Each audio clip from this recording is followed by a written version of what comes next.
ओम नमो भगवते वासुदेवाय। गुरुर्ब्रह्मा गुरुर्विष्णु गुरुर्देवो महेश्वरः। गुरु साक्षात् परब्रह्म तस्मै Shri Gurave Namaha.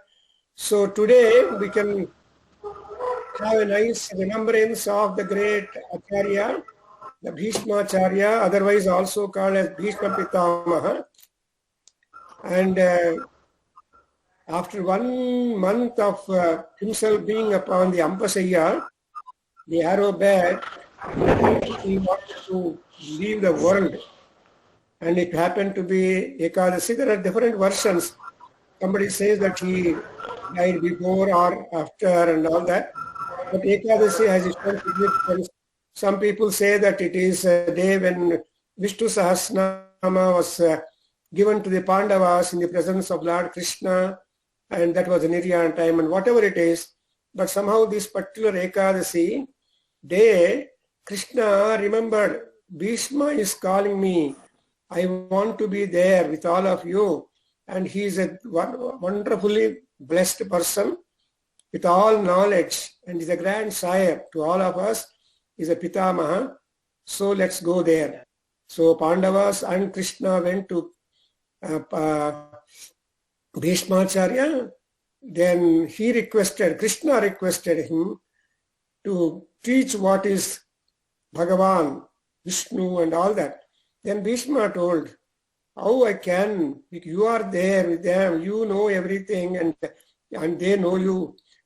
You are this, and so on. Then Bhishma told, no, Krishna told, you only tell all that what you are talking about me. That's how the Bhishma Gita comes into existence. And this Ekadasi is very powerful because this is called Bhishma Ekadasi Vratam. And whoever observes will have a lot of benefits, mundane, super mundane, and beyond. So actually many Ekadasis are there, but I should thank Rita, who started the thinking about the Ekadasi Vratam, Ekadasi program. She started the Pushya Ekadasi, wanted me to speak on Rama, and she was successfully able to get that done, Putra Ekadasi. Then following her up, I thought of Bhishma Ekadasi, and let us have no knowledge about Bhishma. And today we have got 3 wonderful speakers who can enlighten us, educate us on this Ekadasi Vratam, on this Bhishma, who is an Acharya, who is the very much representative of Dharma, Dharma Murti, Bhishma Acharya. So Dr. N.C.B. Nath, who has been almost very much supportive to our Kendra activities and supporter, and is a one knowledgeable person. You remember, he is just running 90s, just reaching that, Shataishi, and he has had his PhD in management science in 1952 from Madras University. So he has been a professor of management and director, etc. But he is available to us to share his ideas, and is one deep researcher, and you have seen his articles, many in our Veda Ganga and elsewhere. So he is here to talk to us on Bhishmacharya and Dharma. Next we have got that Rita Devi. She is an accountant, chartered accountant, all that. In spite of all her other professional engagements, she has started this kind of Ekadasi Vratam discussions. So she will be talking about the Bhishma Ekadasi as a bridge for the Gnanam, spiritual knowledge. After all, what Gnanam we are getting through our degrees, English degrees, BA, BSc, BCom, BMA, PhD, and all. This will not help us to have entry with Brahma, with Yamadeva, or with Vishnu and any lokas. What we acquire with our spiritual progress and sadhana and realization, that is our qualification. In that context, this Ekadasi Vratam is also one which will help us to go to the moksham, which has got 4 folds. And next we have our Vasan, who is holding the torch of Veda Vijnanam, Veda Adhyayana, and Veda practice and teaching. in my absence in India, in our Veda Hendra, along with that Mahesh. And so he is talking about the Vishnu Sahasranamam, a very famous one, which is otherwise called as a Bhishma Gita, which is a source for a number of things, but he's trying to focus on Bhakti and Jnana. So today we have got these great speakers who will enlighten us, and we welcome all of them and all of you also, and all over it's an international meet where we are able to see each other, know each other, and get into the lore, Vishnu Sahasranama or Bhishmacharya, because he is called Bhishma because of his determination, dexterity, devotion.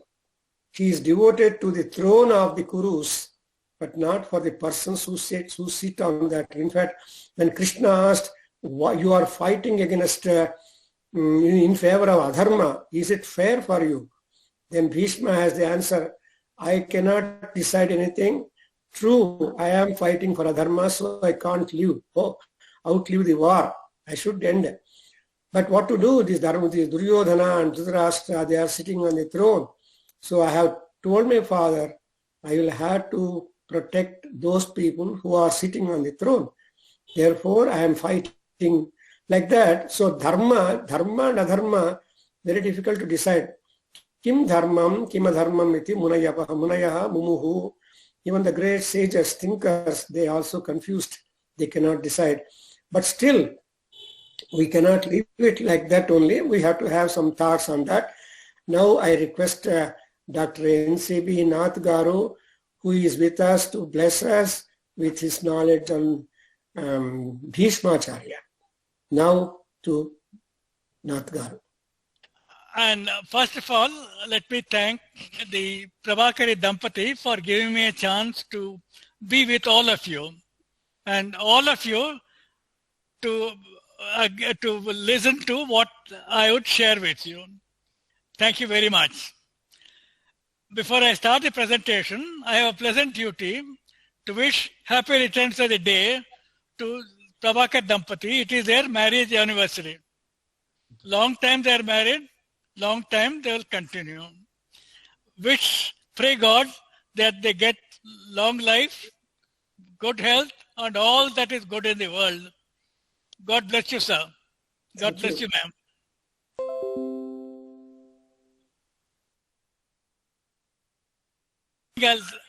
I think in today's talk, I'll deal with three things.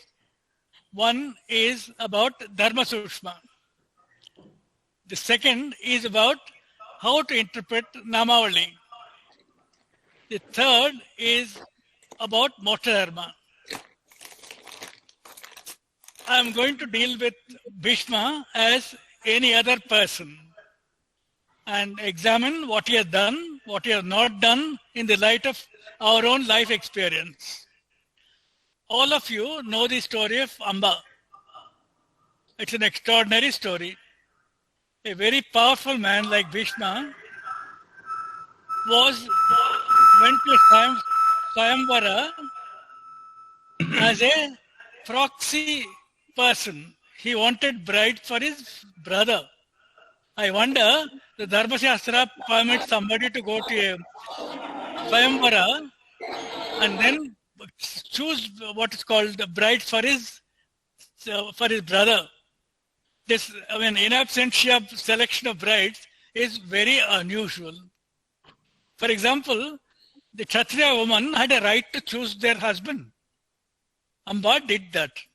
And because Bhishma was very powerful, he was able to vanquish everybody and abduct all the three girls for his brother. It started a big Dharma Sankata. First thing, the lady doesn't want to marry his brother. Very rightly, he took her back to Salva, and Salva took another dharmic position. How can I marry somebody where I have been defeated by him, so I can't marry you? The brother for whom Bhishma got the bride, he said, how can I marry her? Because she wants to marry somebody else. And I think the abduction or the Gandharva of the three princess of Kasi Raja created a very, very interesting dharmic doubt. The story goes on. Finally, Amba did not succeed in persuading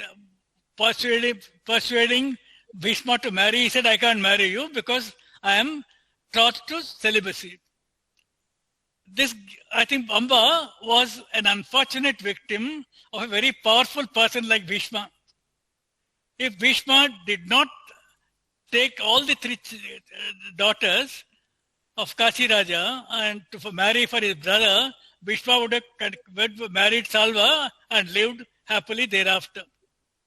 I think the dharma questions or the dharma sukshma is, can a very powerful man put his opinion on the less powerful? What are the consequences? In the world, powerful people have always ridden roughshod over less powerful people. Today, yesterday, long ago, Bhishma was an example. He paid for it with his life. In a way, he cooperated in his death by declaring that Amba, who became Sikandin, is a person whom I would not fight if she is kept before. The story of Amba is one part of it. The ethical question I want you to consider is that in life, can a powerful person abdicate his responsibility to be responsible? It's not irreverence I'm asking a question. It's a question of dharma sukshma. Dharma was right, Bhishma was right by his lights. Amba was right by her lights. And what's called Salva was right by his rights. So was Vichitravirya. See, what's called the fate or destiny plays tricks on all of us, including Bhishma. The question I'm saying is, if you relive that episode, what is the learning for us today? There is, I think, powerful shall keep a restraint on their power.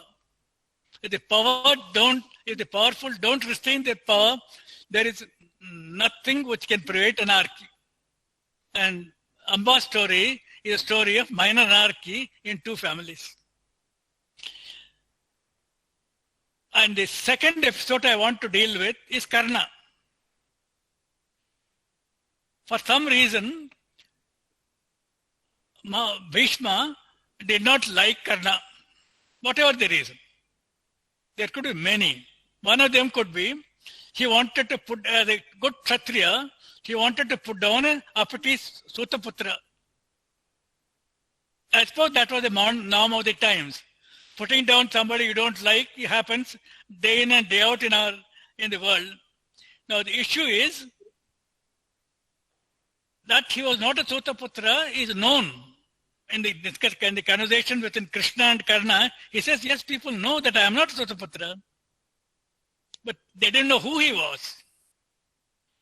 The question comes in, can a leader like Bhishma have the luxury of personal likes and dislikes? When you run an organization, can I say, I like this fellow, I'll promote you? I don't like this fellow, I'll put you down? I am raising a question before you. 5,000 years of the event, was Bhishma right in degrading Karna before the battle? He's a great commander. He lost a wonderful warrior. Why? He didn't like him.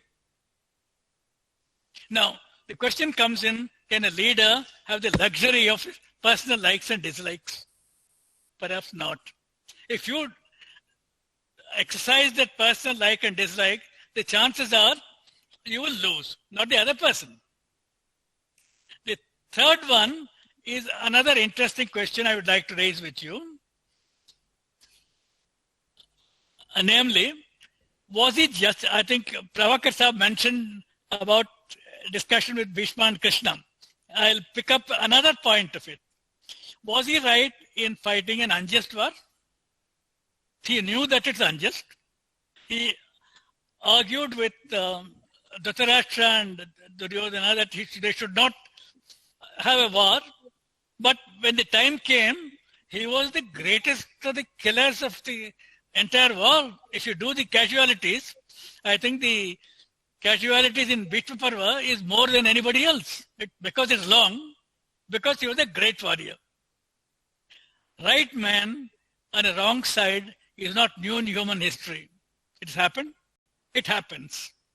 Now, the question is that he was not like Drona, an employee. He was family. Can a member of his family abdicate a family responsibility? In the end, what happened? The family got destroyed. And I would raise a hypothetical question. Had Bhishma refused to fight, told Dhritarashtra, I will not lead the battle, the history of Bharata would have been totally different. Sometimes, right people on the wrong side have a moral right to say no. If they don't say no, I'm afraid they're failing in their duty. This is one point of view. I'm sure there are enough justifications in one moment. And all of us, enough justifications what Bhishma did. I'm sure Mr. Prabhakar will quote you chapter and verse that what he did was right. Now, I'm asking a question. All of us have gone through this kind of similar problems. If we are on the wrong side, what is our duty? Go with the wrong side? Get out of it? Get out of everything? And in Mahabharata, you got the example of Balarama, who said, I don't like it, and he went away. He said, I don't want to see the carnage. I think Bhishma is a very fit subject for teaching ethics. I think judgment on Bhishma is immature. That's not the issue. Learning of what happened in Dharma Sukshma is permanent. The first proposition I want to put to you is in Bhishma's life and history, he has shown us a variety of options. He did something right, something wrong, and if we were faced with similar things, what should we do? What should we not do? I think Mahabharata is called a Dharma Shastra. And perhaps the younger people will be surprised that in the 1930s, in the Indian courts, there were a group of law pleaders called Mahabharata pleaders. They were not qualified.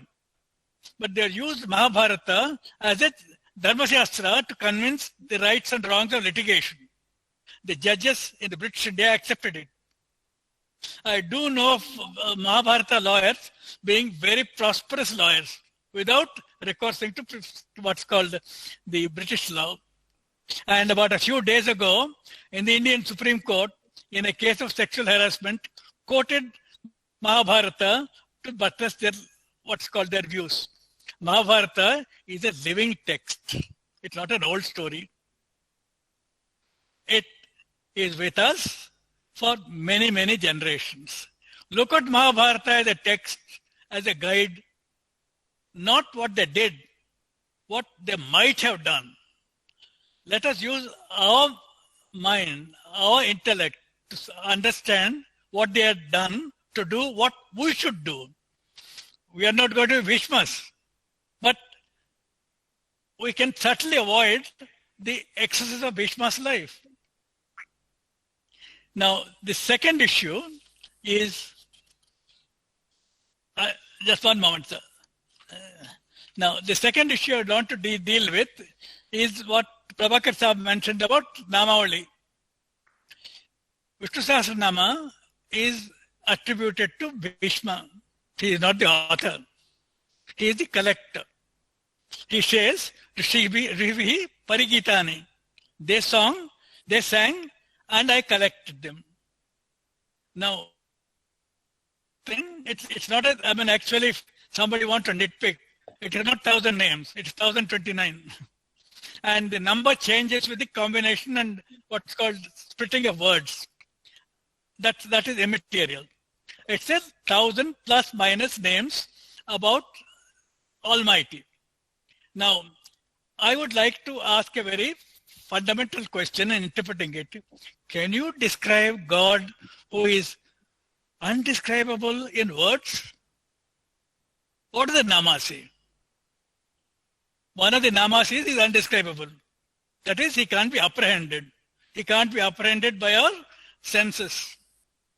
That great entity is reduced in Namavali to a name or a group of names. Wonderful. Now the question is, how do you interpret it? I think the most well-known commentary or the bhashya on Vishnu Sahasranama is that of Shankara.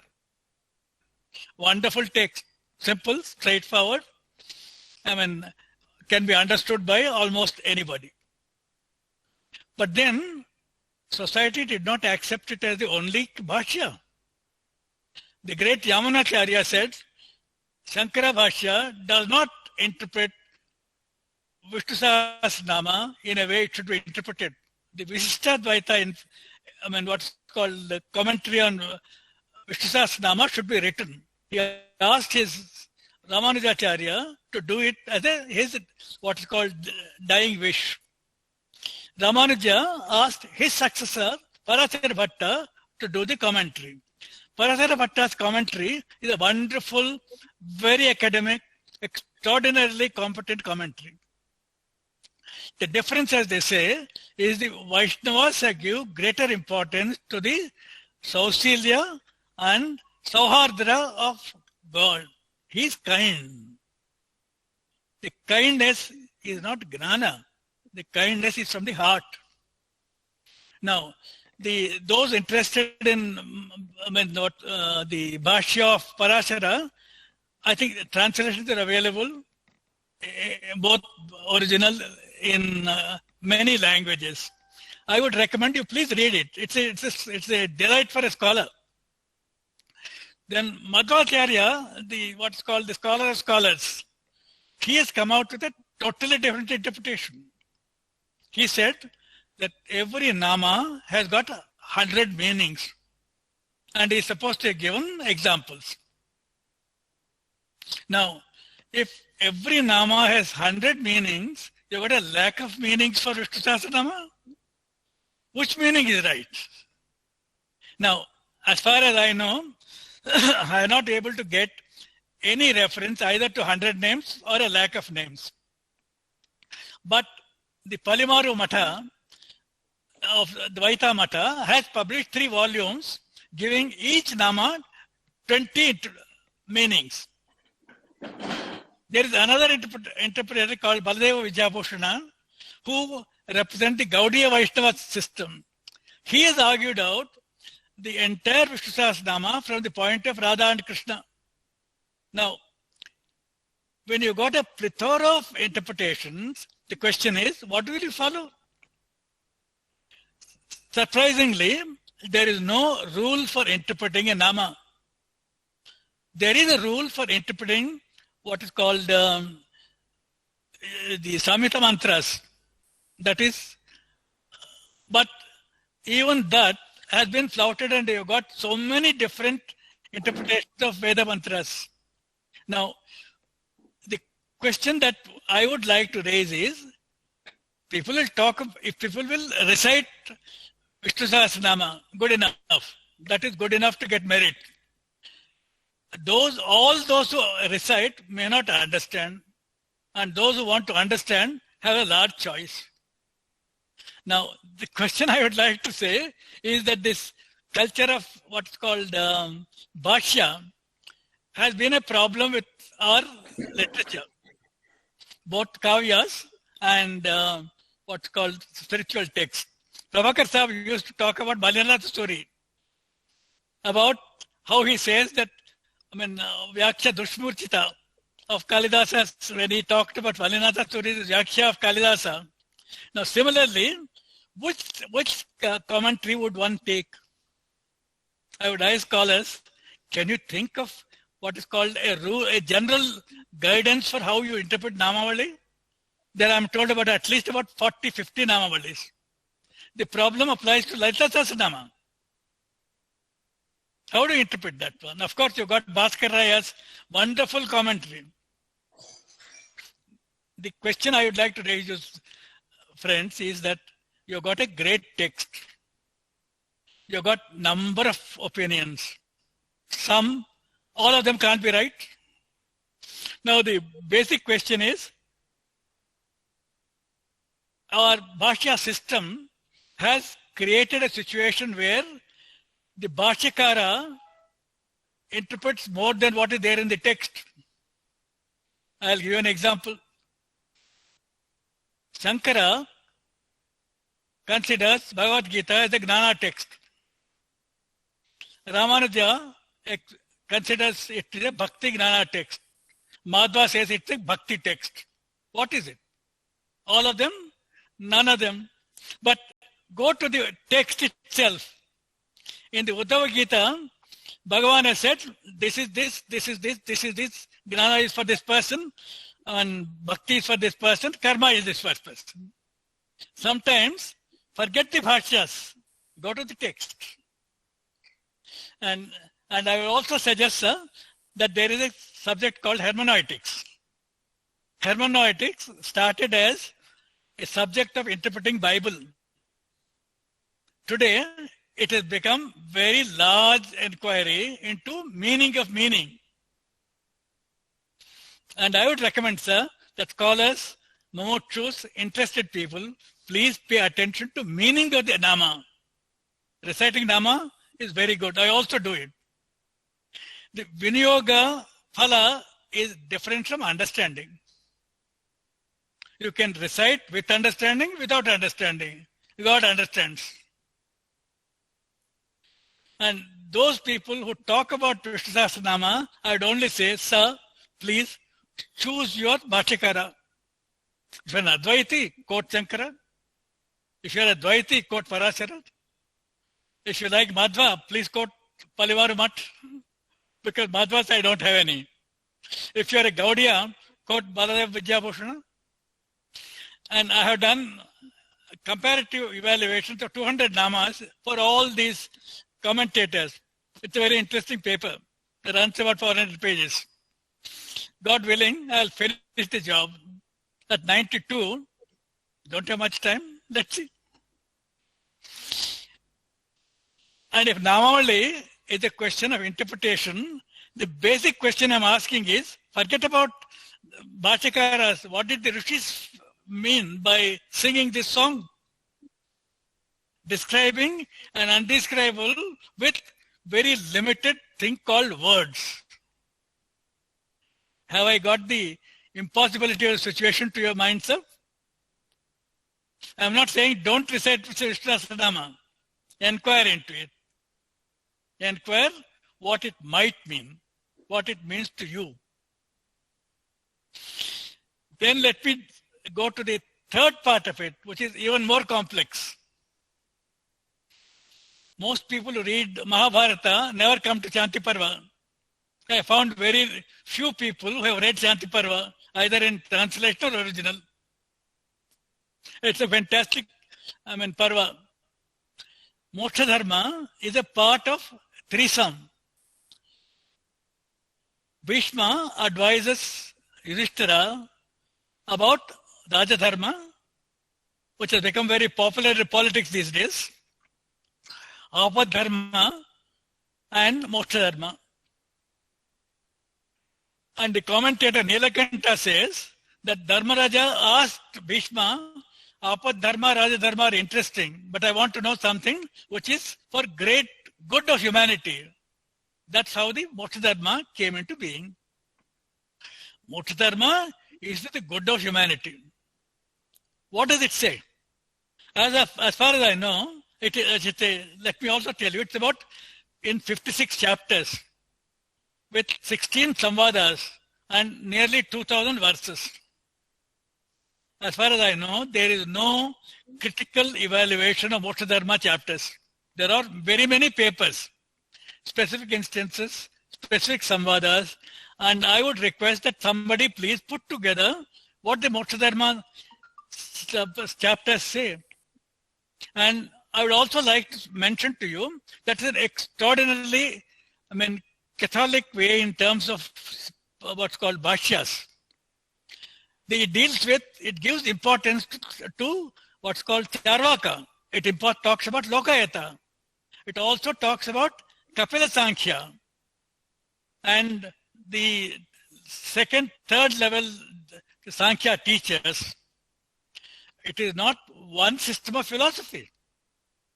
Now, we have got a substitute. The Krishna Gitas, the four of them, they have dealt with what's called Moksha Dharma in their own way. It's a summary. Like all summaries, it's good and bad. I'll share that summary with you. In a word, in a way, I would summarize Moksha Dharma for you in the words of Krishna Gitas. Now, Bhagavad Gita doesn't mention Moksha Dharma. Understandably, Bhagavad Gita happened before the death of Bharma. Bhishma died much later. Now, Moksha Dharma is supposed to be a continuation of Bhagavad Gita. Now, the Anugita, Bhagavan discusses very clearly. I mean, for those who are not familiar, Anugita is Bhagavan's summary of Bhagavad Gita, which he repeated to Arjuna because Arjuna said, I have forgotten. Please tell me again. After abusing me roundly, he says, don't forget, this time I will tell you, but I can't tell you the same way. I'll give you examples. So runs Anugita. Anugita is a wonderful text. In Anugita, he says that, look, karma leads to heaven. Jnana leads to moksha.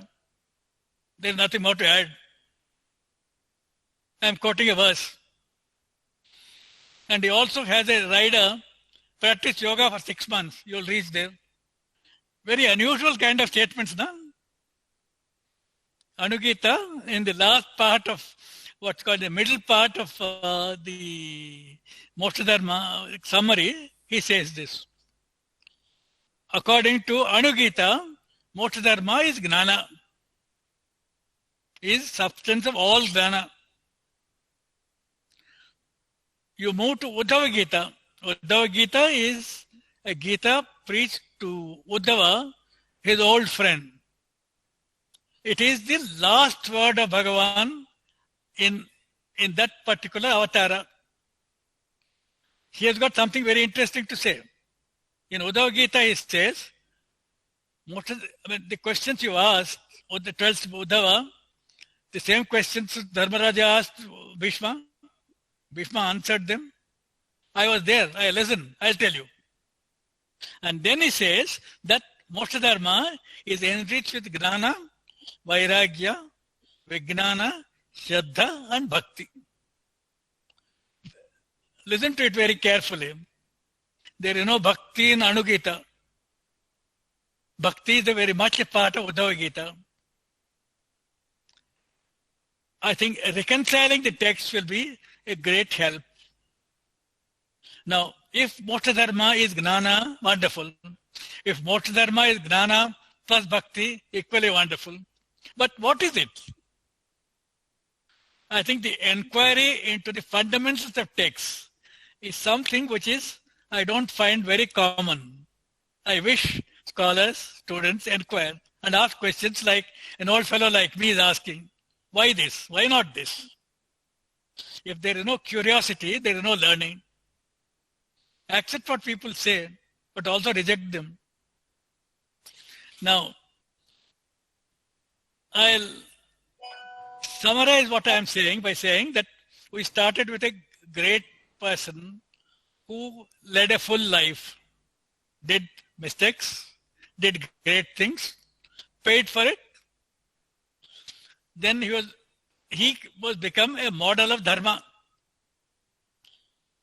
Then he gave to humanity 1,000 names for the most undescribable thing called God, Bhagavan.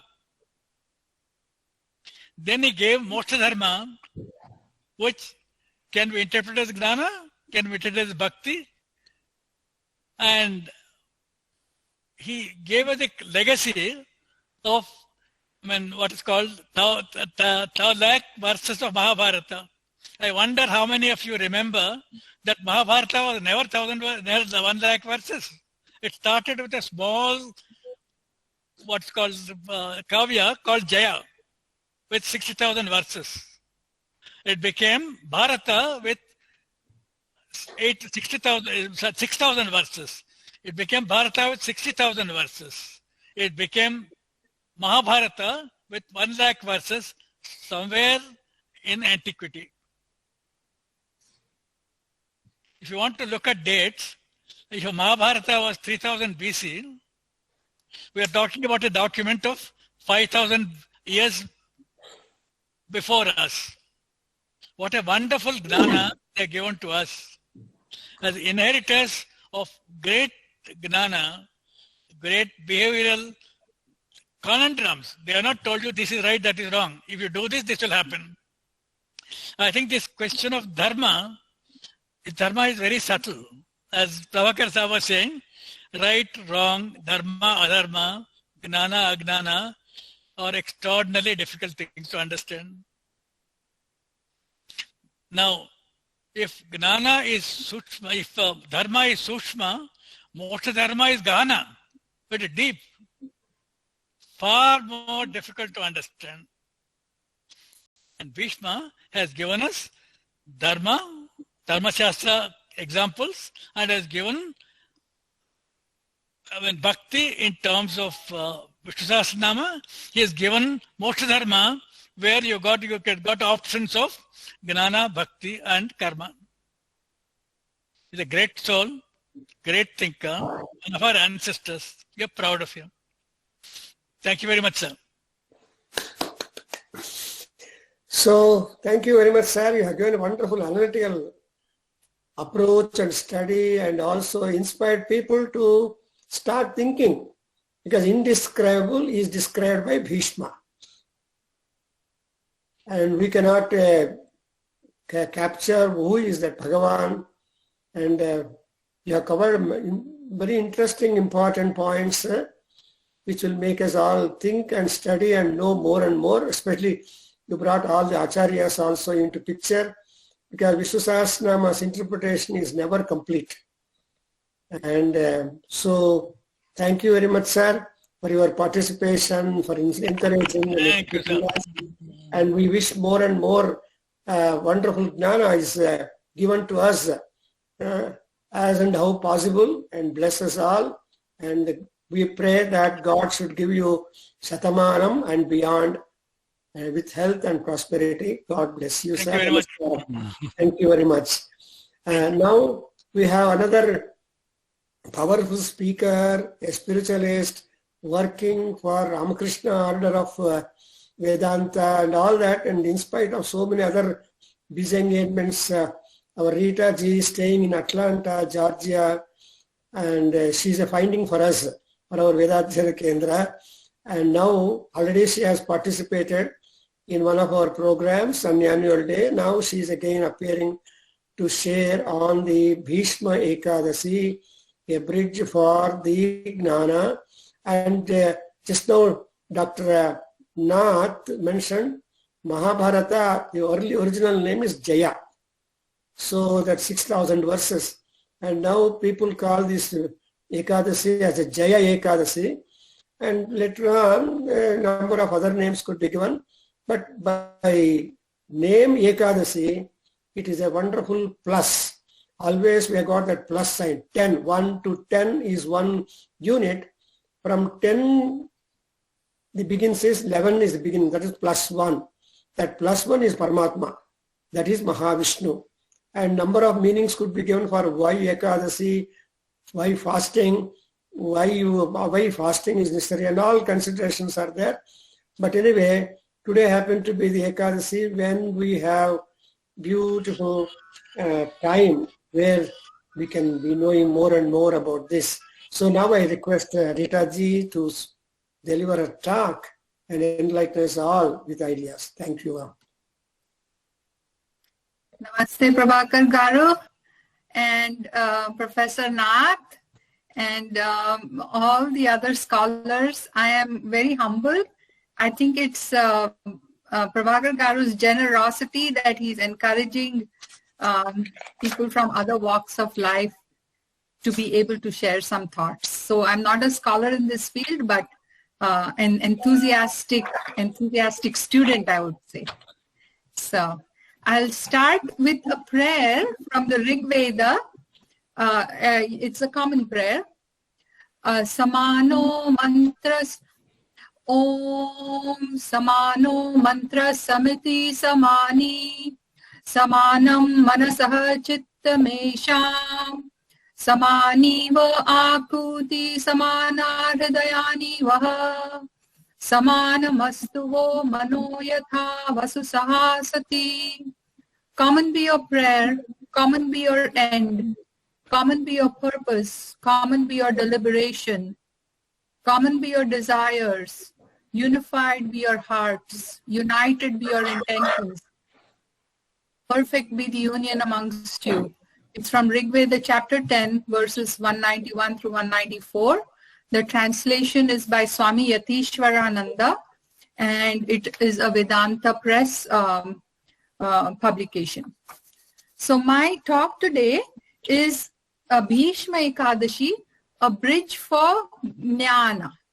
So I know a little bit about lots of things, so I wanted to put together my thoughts, but I was very excited to hear Professor Nath talk about the importance of meanings and the meaning of meanings. I really love that idea, and in fact, I'm from a science background. I have a bachelor's in microbiology, zoology from St. Xavier's College, and then I have an MBA in accounting, etc.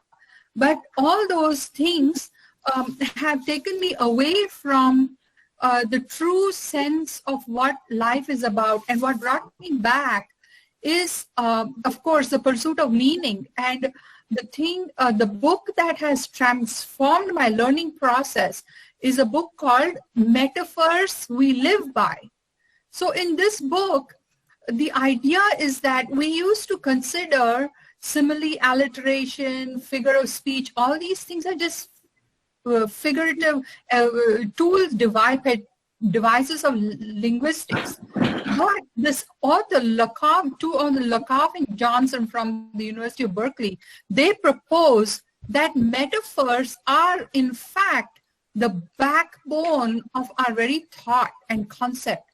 So if you consider that theory to be your working knowledge, then you can approach any text, Vishnu Sahasranama, you can approach the Bible, you can approach any story, or you can approach your own life and analyze the structure.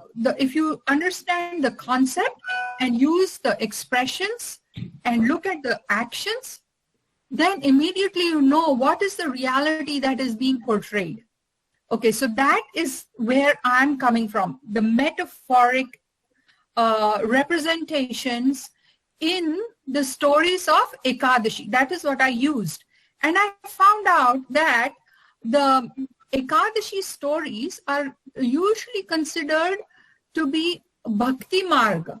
And it's really exciting that, again, a meeting of the mind with Professor Nath, who said that, in fact, Professor Nath, you're such a brilliant scholar. You just have taken away my conclusion and already made that part of your, so this is great, because I was going to end my talk by saying, Ekadashi is either Bhakti or Jnana depending on Vishnu's Anugraha, but anyway, you already said that, so that's fine. So I can just stop actually right now. But anyway, so I will just, for the fun of it, give the rest of my talk.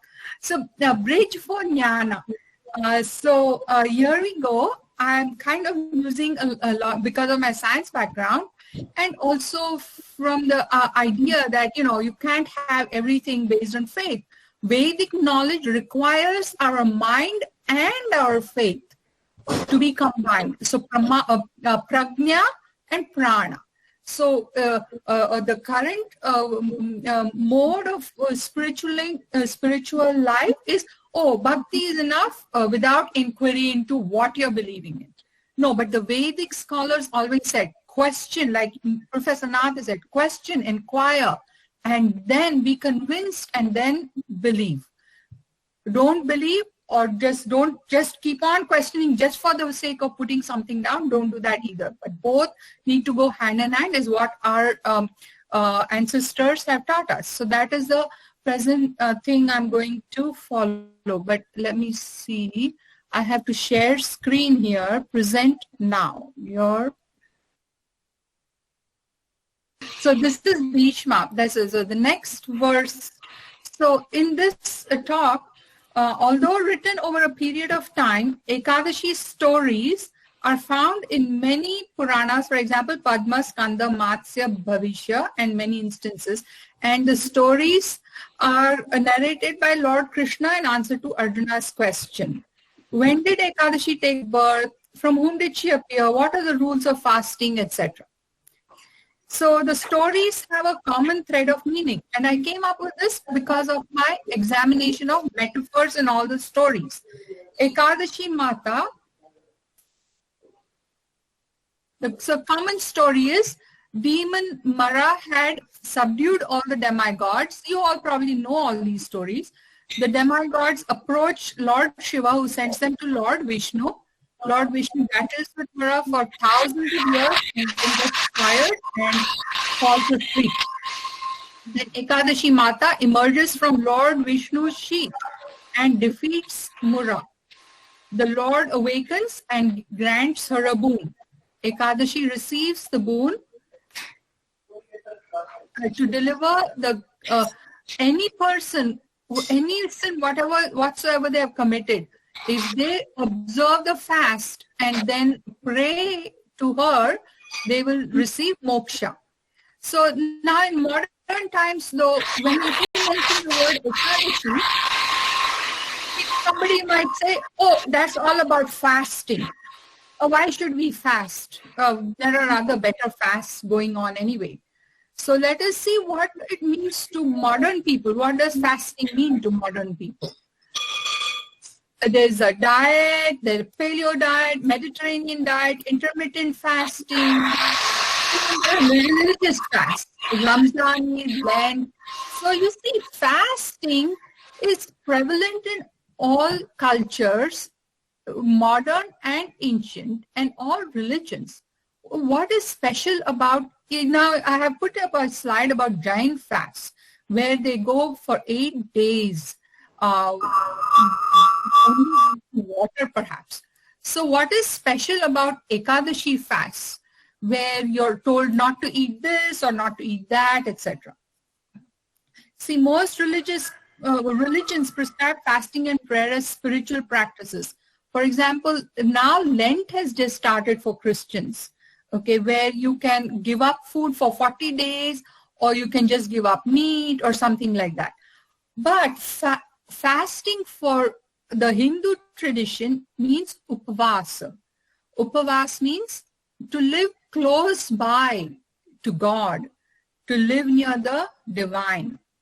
Upavritasya papebhyo yastu baso gunai saha upavasah sa vigneya sarvabhoga vivarjitah. This is from Brahma Vaivarta Purana. On the day of Ekadashi, sinful activities and habits are given up, as are sense gratifications, even if it means making a sacrifice. Ekadashi prescribes a fast in which some foods are given up and some spices are avoided, but it turns out that the one spice that we are allowed in Ekadashi, which is turmeric, is now becoming very popular because it's supposed to have anti-inflammatory properties. So Ekadashi, you can buy a turmeric latte, for example, from Starbucks. That's just by the way. So scientific evidence suggests that there may be many other benefits to periodic fasting and seasonal eating. These include physical rest to organs of digestion, as well as developing mental strength, self-control, and determination. So Ekadashi goes beyond fasting, basically. It inspires devotion for God. And then we have tapas, dana, yajna. But most importantly, I would say for a person on a spiritual path, we have to remove raga, dvesha, moha, maya, all these pride, greed, anger. These are the most important things if we are on the path, either bhakti or jnana. This is just very crucial to remove Mala, Avarana, Vikshepa. These are what Ekadashi is. Not only about eating fantastic food on Dwadashi days, not what is called about Ekadashi. So this is just a slide showing what is permissible and not permissible. But more importantly, this is what we have to focus on. Charity, for example.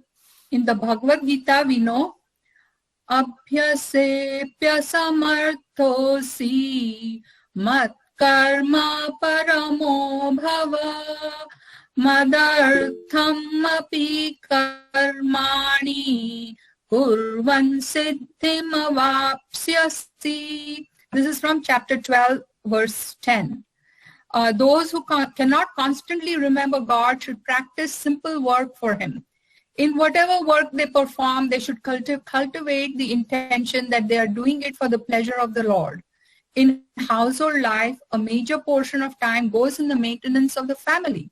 Lord Krishna advises to continue doing the same work, but change the internal consciousness. Rather than doing it out of bodily attachment for your family members, they might get into a good career path, they might become very rich and famous, then I will also get glory. Instead of thinking like this, consider it that you are doing this work for God with respect to earning a living, rather than thinking that it is for the purpose of earning money for worldly enjoyment. Consider the idea that I wish to maintain my family and myself with the earnings to enable us to engage in devotion. And whatever I can save, I will donate in the service of God. Similarly, the bodily processes of sleeping, eating, bathing cannot be given up. But here again, it is possible to develop divine consciousness. I need to keep my body healthy so that I can serve God with it. That is why I will carefully do the tasks required for its maintenance. With the practice of working for the pleasure of God, selfish activities cease and move towards those that are more in the nature of devotional service. In this way, by performing all actions for the exclusive satisfaction of the Supreme Lord Krishna, the mind becomes steady and it is soon possible to focus on Him. Then we can all hope to be like Professor Nath. At 92, we will be seeking Lord Krishna. Then gradually, love for God manifests within the heart, and there is a success. And of course, let me not forget Professor Prabhakar Garu, who is a source of inspiration for all of us. I mean, I don't know what punya I had committed to in previous life to be able to be in your presence. I am just so ecstatic and thankful. Then gradually love for God manifests within the heart, and there is success in constantly thinking of Him. But like I said, we must have inquiry, rational inquiry, not just blind faith. So let us see what the scientists have to say about all these things. Positive psychology, the psychology that was started by a department in the University of Berkeley, Science of Happiness, studies science-based principles and practices to explore the roots of a happy, meaningful life. Research shows that qualities of empathy, compassion, gratitude are a path to inner harmony, which offers mental and physical resilience at a time of crisis. Now, in reference, now we are all having coronavirus pandemic going on. So can we apply the principles of dana and yajna to this coronavirus? Yes, we can. The Centers for Disease Control and Prevention, CDC in Atlanta, Georgia, has this to say. The outbreak of coronavirus disease 2019, COVID-19, is very stressful for people. Fear and anxiety of a disease can be overwhelming and cause strong emotions in adults and children.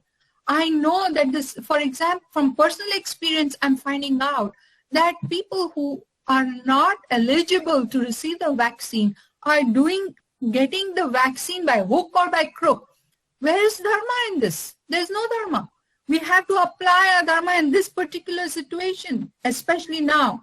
Fear and anxiety about disease can be overwhelming and cause strong emotions in adults and children. Physical distancing, for example, causes isolation, and especially for older people who have no means of traveling, this has become a very big problem. feeling isolated, which affects their mental health.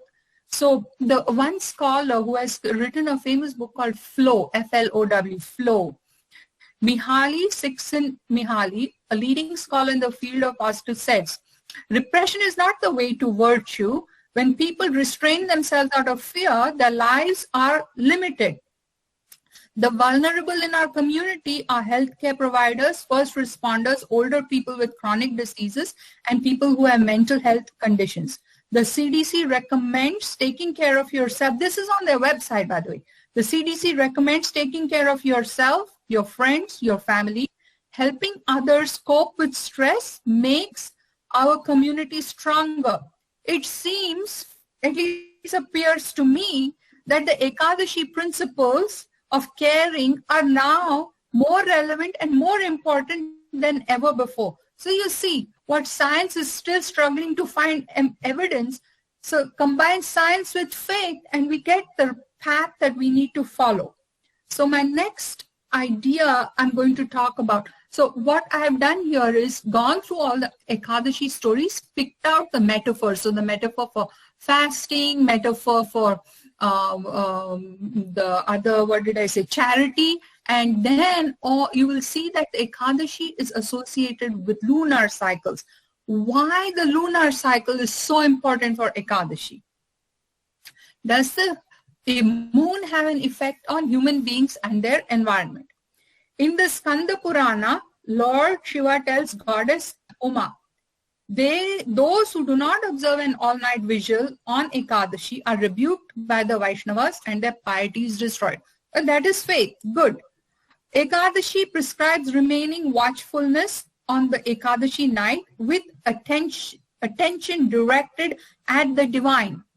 Since the mind, which Ekadashi is a metaphor for the Antakaran or mind, is born from the external energy of the Supreme Lord, or the gross and subtle bodies, which are the koshas, they belong to the Lord who is the author and the enjoyer of those bodies. Therefore, when they are in a pure state, the body, mind, and intellect fully engage in worship and loving devotion to the Lord. That is faith-based.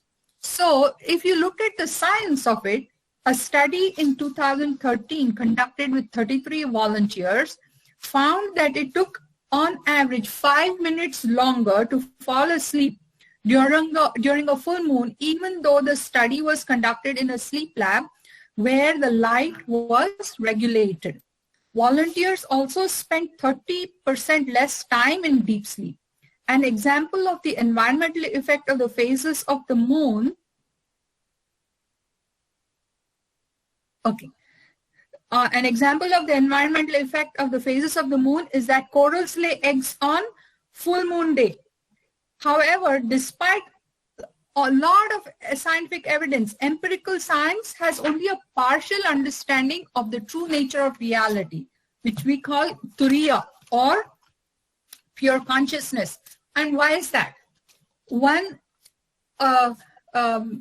sage said, जड़ से शुरू करोगे तो जड़ ही मिलेगा, चेतन से शुरू करोगे तो ब्रह्मन मिलेगा.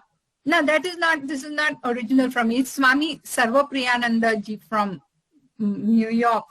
He quoted this, so I just thought this is very appropriate because scientific study only empirical evidence, but empirical evidence is related only to the waking state. In contrast, Vedic teachings are based on a unity of existence, which includes all states of consciousness, Jagrat, Sapna, Sushupti, and Turiya. So all four are necessary. Then, like I said, Vedic teachings engage Prajna as well as Prana and combine it with faith. Thus, Vedic teachings offer a more robust, comprehensive understanding of reality and how to achieve this state. It is not blind faith that motivates the practice of Ekadashi. There is a rational explanation of Ekadashi symbols of Kosha, sun, moon, and sleep states, and how their connections lead to liberation from material reality. Let us see. In the Skanda Purana, okay, this one we've done. Now, in the Bhavishya Purana, sacred Ekadashi destroys all sins. it is a lamp that lights that path of devotion to Lord Vishnu. It leads one to the highest goal of life. Therefore, it is reasonable to conclude that Ekadashi is not only a means to achieve bhakti, but also a bridge for jnana. The benefits of following the bhakti path is essential. Ekadashi, it comes twice a month. So there are 24 Ekadashis and then 2 extra. So we have 26. So the rigor of the discipline of doing it every day practically to keep track, and then every month, and then through the years, 365 days. This is a very important practice, but it is a long route. So some who have been have a talent for this will probably want to do a direct path to go for realizing, self-realizing. So the advantage with the direct path and the phala for that is bin sadhan ki siddhi, bin jnan ke amrut, bin bhog ke sukh. Again, this is from Swami Sarvapriyananda, for whom I am class coordinator in Vedanta Life Academy. He just gives some really fantastic sayings. So I thought I will throw that in there on behalf of. So next, I'm almost done. I'm sorry. I'm almost done. So symbolic meanings. Ekadashi Devi symbolizes a sattvic mind, which is antakaran. Furthermore, Ekadashi practices elevate from the tamasic and rajasic mind to one that is devoted to God and service of others. Obviously, you would have guessed, since Lord Krishna is talking to Arjuna, you would have guessed that all this, the Bhagavad Gita is about the Sankhya philosophy, and some scholars will say Sankhya is atheistic, but in the Bhagavad Gita you can see it is a theistic. So, Sankhya philosophy is of course theistic, and it talks about the gunas. So Sankhya has the gunas, and you have tamasic, rajasic, sattvic, and it also talks about tapas, dan, yajna to purify the koshas. Annamaya kosha, pranamaya kosha, manomaya, vijnanamaya, and anandamaya, which are also sometimes referred to as the sharira, sthula, sukshma, karana. And removal of ignorance. What is the purpose of liberation? It is nothing other in the Vedanta tradition. Removal of ignorance is only to so that we understand our true nature, which is we ourselves are divine. They are preparation. All these practices of Ekadashi, you could consider as being preparatory for the final goal of self-knowledge. Now, moon is a very important metaphor because it reflects. It is the metaphor for reflected light of consciousness. Consciousness is channeled through the mind, which then thinks it knows. In the let me see, did I put that? In the Padma Purana, the Ekadashi Vrat Katha is associated with the transition of the sun in the Dhanu Rashi. On this day, Vaikuntha Dwaram is believed to be kept open. Yatha prakashayat yati ekah kritsnam logam imam ravi kshetram kshetri tatha kritsnam prakashya yati bharata. Just as a single sun illumines the whole universe, so does the indwelling spirit illumine the entire body with consciousness. Kshetra kshetrajnayorevam antaram jnana chakshusha bhuta prakriti moksham cha ye vidur yanti te param. Whoever perceives by spiritual insight the distinction between kshetrajna as also the freedom of the spirit from the hold of nature, they reach the supreme. This is from Bhagavad Gita chapter 13 verse 34.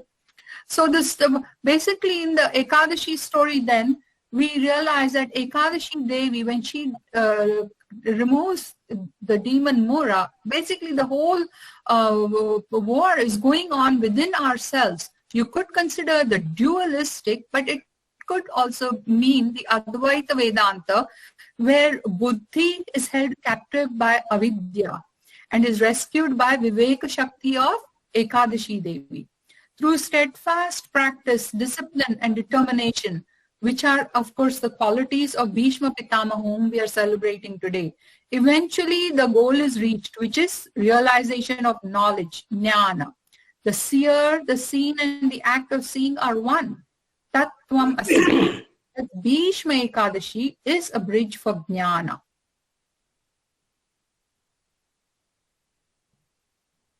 The goal of Jnana Marga is to remove the erroneous identification of Jivatma with reflected consciousness. It seems reasonable to conclude that Ekadashi stories not only make it possible to live with devotion, but also serve as a bridge to self-knowledge. Ekadashi may be a Bhakti Marg or Jnana Marg, depending on Vishnu Anugraha.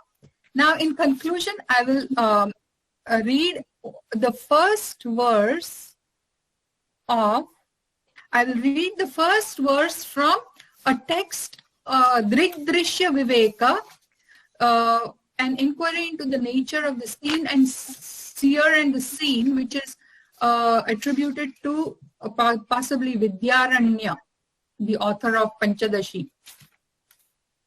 Rupam drishyam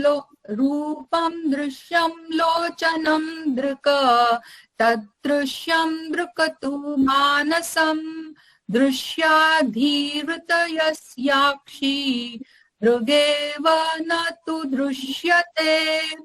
The form is perceived and the eye is its perceiver. The eye is perceived and the mind is its perceiver. The mind with its modification is perceived and the witness, the self, is verily the perceiver. But the witness is not perceived by any other. So the story of Ekadashi talks about, the sense organs being trained and then the Antarkaran being clarified. And finally, we realize that who is the seer and who is the seen? We have to inquire, which is what Professor Nath asked us to do. Pursue the path of self-inquiry. Thank you, Professor Nath. You just kind of made my day. Thank you. And Professor Chalyam, thank you very much, all of you, for listening. I had a lot of fun. Thank you. I hope it was. My pronunciation is to be worked on. But anyway, thank you. Thank you very much, Gita-ji. You have actually, there is no talk on Ekadashi, especially done all the time, as I remember. Nobody speaks on Ekadashi and makes a seminar or anything like that, but probably this day will be a wonderful day, Jaya Ekadashi. When we started the thought on Ekadashi and trying to find the originations and available knowledge from various Puranas, because the Ekadashi Vrata starts only in Puranas and not in Vedas. So, anyway, these are all margas for spirituality, and there is a lot of option given to us. You can choose any marga, but you should remember the goal is only realizing or reaching the Paramatma, because our Atma is there, we have with us, but you have to elevate the Atma into Paramatma. That is the target, and for that margas are there. Now, Jnana Marga is important, as Gita Devi said, it's a bridge. So wherever there is a bridge, there is a hope. Anybody can cross. Anybody can use something like Hanuman, who is a bridge. Very much shown in the Sundarakanda of Ramayana. And very happy, thankful for Ritaji and earlier speaker, Dr. Nath, who have done wonderful thought-provoking speeches. Now we have got our Vasan, who has got to speak on the Vishnu Sahasranama in particular, how it is focusing on Bhakti and Jnana. I request Masanji to come up and then talk to us on focusing on Vishnu Sahasranama. And Vasan is very much, I already introduced him, and so now you can see him and his inspiration for all people around, and he is very much important now. Okay, start. Sri Ram. Vasan, speak. My subject is Krishna Sahasranama. It leads to a way for Jnana and Bhakti. I'm not a scholar, I'm just a learning student from Prabhakar Guruji. Whatever the Prabhakar Guruji guide me, also I'm doing a little bit service to the Nada Veda. The Maga Shukla Ekadashi is called Bhima Ekadashi, Vishnu Ekadashi. In this day, the Vishnu Sahasranama was relieved from Bhishma. They collected the knowledge to the Pandavas by their beloved great father, laying on his deathbed of arrows in the presence of Lord Krishna, who is an incarnation of Supreme God Vishnu. The characteristics of and the greatness of Bhishma is already the Nath are already described his Bhishma character, and this thing I don't want to again repeat the same thing and just directly go to the Vishnu Sahasranama, which is what are the benefits and of Vishnu Sahasranama chanting. The supreme deity is the Vishnu, is called Visheshwara also, the ruler of the universe. The Vishnu means is omnipresent, is all pervasive, is the God ever and everywhere. So Sahasranama holds immense power and vibration. It gives a spiritual experience and gives an individual a great inner calmness, peace and inner bliss. So each, the name of Vishnu Sahasranama has 100 etymological meaning. That is not come to the practical experience. That as not told, that is some in from the Matta, some given some 20 this thing. And second one is even without the knowing the full meaning of it, it is beneficial to for chanting and listening the Vishnu Sahasranama. In sloka number 11, it chanted for repeatedly for Jnanabhiruddhi. That is Sarveshwara Siddhaha Siddhihi Sarvadirachyutaha Tushakapiramayatma Sarva Yoga Vinistrutaha. If we chant repeatedly and meditate on this, it gives an immense knowledge upon the self. In sloka for the Veda Sampatti is our Mahabuddhi, Mahavirya, Mahashakti, Mahadutihi, Anityeshabho, Shima, Name, Yatma, Mahadvidika. So in this we chant repeatedly and meditate upon this sloka, will get Medha Sampatti. In sloka 24, it gives an eye bright improvement. That is Adhani Gramani Shriman Nyayo Neta Samiranaha Sahasramurdha Vishwatma Sahasraksha Sahasrapat. Because it is in this we will meditate on Sahasraksha. That is our wide open for the brightness of the knowledge. And next one is the for sloka number 42. It gives Vivaha Prapti. Vyavasayo Vyavasthanaha Samsthana Sthano Dhruvaha Paradhi Paramaspashta Tushta Pushta Subekshanaha. In this, if we chant and meditate upon this, it gives Vivaha Prapti Yoga for those who want to be for the Vivaha Bandhana. Next one is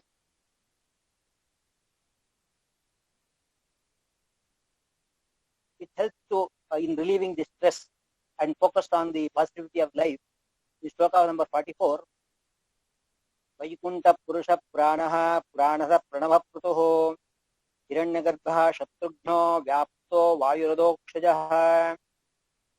They repeated the chanting for this mantra. It removes the bhiti and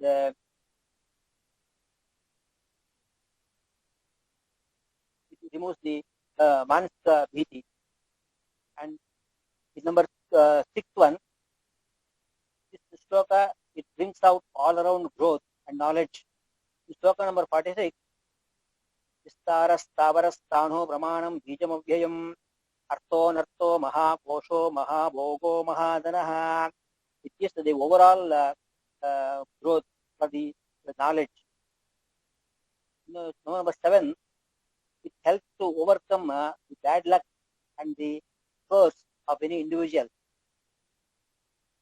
In shloka number 61, Udina Sarvata Chattu Ranisha Shashvata Stiraha Bhushayo Bhushano Bhuti Vishoka Shokanashanaha.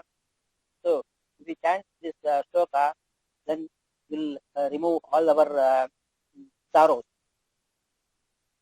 Shloka number 8 one, it helps to overcome the fear and ignorance. Shloka number 89, Sahasrachi Saptajikva Saptaida Saptavahanaha Amoti Ranagochintyo Bhayakrudbhayanashanaha Bhayakrudbhayanashanaha. So he gives the fear and removes the fear with the knowledge. So Vishnu Sahasranama chanting and meditation on it gives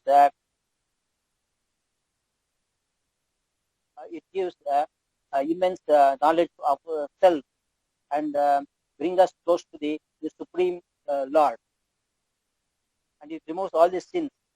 Shloka number 7, it removes the Papa Bhiti, that is Atma Yonihi Swayam Jato Vaikanas Samagayanaha Devaki Nandana Sasta Kitisha Papanashanaha. It removes all the sins. So chanting of Vishnu Sahasranama purifies our Nadi Shuddhi and Nasa Shuddhi. It helps to cure infertility, thirst, the chronic diseases, and thereby getting the overall body health and peaceful mind.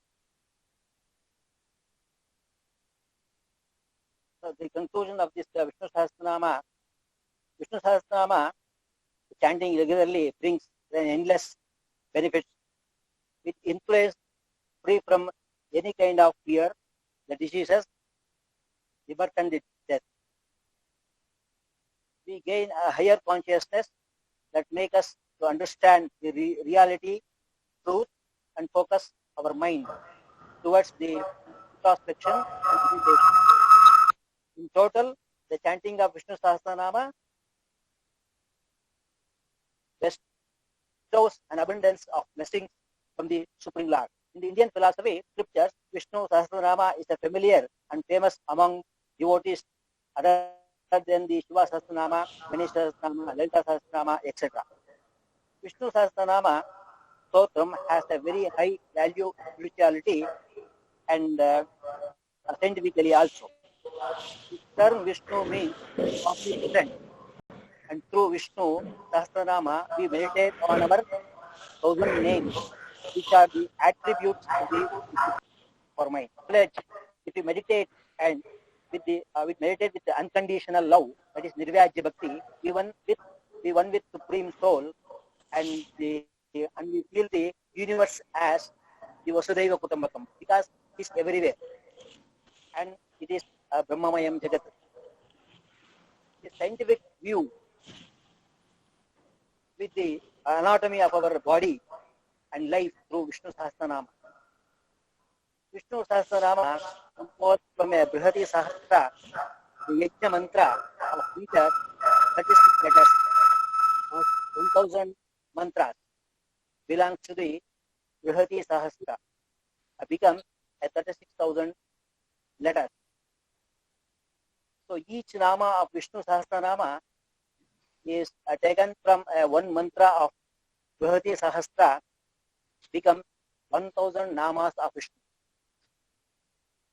In 36,000 letters of Aksharas, there are 36 vowels and 36 consonants, that is Swara and Vyanjanas. In the total, it becomes 72 Aksharas. According to the Ayurveda and Tantric scriptures, there are important 36,000 on the left side of our body called Srinadis, and 36,000 on the right side of our body is called Purusha Nadis. Dvasaptadisahasra nadishu madhye dakshina bhagasthita षट्त्रिंशत् सहस्र पुरुष रूपात्मकाय वामभागस्थिता षट्त्रिंशत् सहस्र स्त्री रूपात्मकाय. This is the shloka will get from the Vedavyasa Gadya, and in total 72 the important nadis in Pindanda. In lifespan of a human of 100 years has 36,000 days. That is 36,000 morning and 36,000 night. That is the total the kala. So when we chant Vishnu Sahasranama, so each nama affects on the 72 nadis of our body through the sound vibration. It purifies all the nadis. Thereby, the blood and the pranavayu circulates easily without any interruption. There will be get a healthy body and mind, and any imbalance in the body and mind is naturally balanced. It is proved by experimenting on the affected patient. Finally, the Vishnu Sahasranama in all respects provide a good physical and mental health,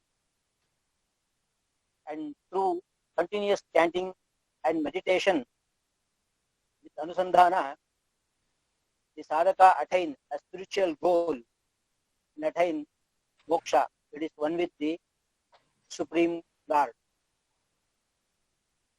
Om Tat Sat. Namaste.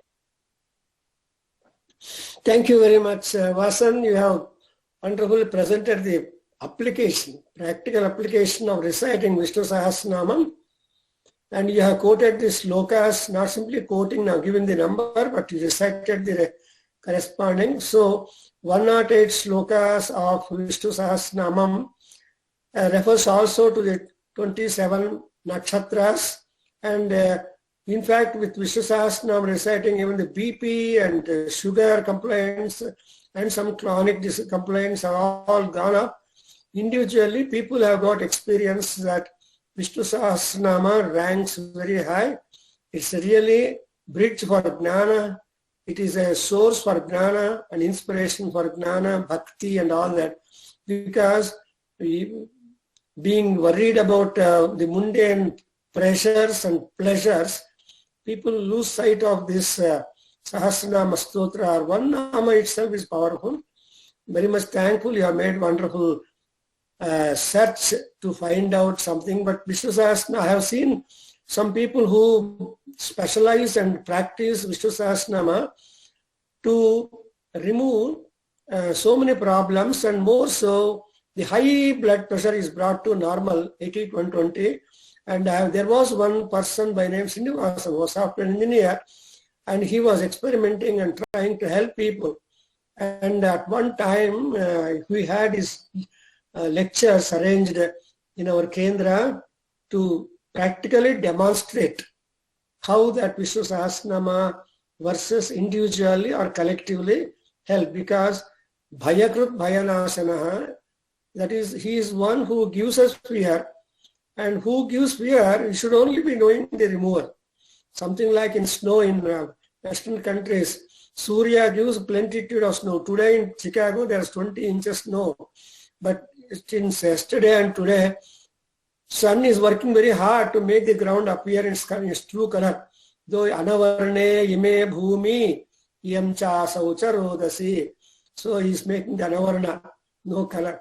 So the Paramatma is there. We have to have faith and belief. And today we have beautiful 3 lectures by 3 great scholars, I should say, trying to know about the Ekadasi Vratam and Bhishma Ekadasi Vratam and Jaya Ekadasi Vratam. And one more thing I want to know, how this Ekadasi comes into picture.